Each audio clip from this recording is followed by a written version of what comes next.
అర్జున్ నిన్న జరిగిన Duvvada Jagannatham audio function లో మాట్లాడుతూ తనకు అమ్మాయిలలో బాగా నచ్చే 2 లక్షణాలను బయటపెట్టాడు. తనకు అమ్మాయిలో ఉన్న అందం కన్నా ఆమెలో ఉండే నవ్వు, హుందాతనం తనకు బాగా ఇష్టమంటూ కామెంట్స్ చేశాడు. అంతేకాదు, ఇటువంటి లక్షణాలు ఉన్న అమ్మాయిలతో నటించడానికి తాను ఇష్టపడతాను అంటూ తన హీరోయిన్స్ ఎంపిక వెనక సీక్రెట్ బయటపెట్టాడు. ఈ 2 లక్షణాలు పూజా హెగ్దేలో బాగా ఉన్నాయి అంటూ ఈ సినిమా విడుదల తర్వాత పూజా హెగ్దే టాప్ హీరోయిన్ గా మారిపోవడం ఖాయమంటూ జోష్యం చెప్పాడు. అంతేకాదు, దర్శకుడు హరీష్ శంకర్ గురించి మాట్లాడుతూ ఎవరైనా హీరోయిన్ ని పువ్వులా చూసుకుంటారని, అయితే తనను హరీష్ శంకర్ పువ్వులా చూసుకున్నాడు అంటూ జోక్ చేశాడు. అదేవిధంగా Harish Shankar taking screen play ఈ సినిమాకు ఆయువు పట్టుగా మారుతుందని, అందువల్ల Duvvada Jagannatham block buster hit కొట్టడం ఖాయమని అంటున్నాడు.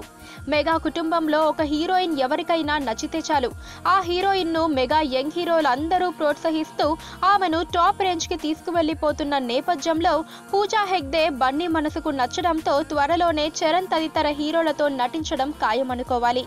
దువ్వాడ విడుదల కాకుండానే ₹1 కోటి హీరోయిన్ గా మారిపోయిన పూజా హెగ్దే ఈ మూవీ విడుదల తర్వాత టాప్ హీరోయిన్స్ లిస్ట్ లో చేరడం ఖాయమని అంటున్నారు. పక్కనే ఒక గంట సింబల్ కనిపిస్తుంది కదా, దాన్ని నొక్కారనుకోండి, మేం చేసే వీడియో అప్డేట్స్, నోటిఫికేషన్స్ అన్నిటితో మీ డివైస్ లో వాలిపోతాం.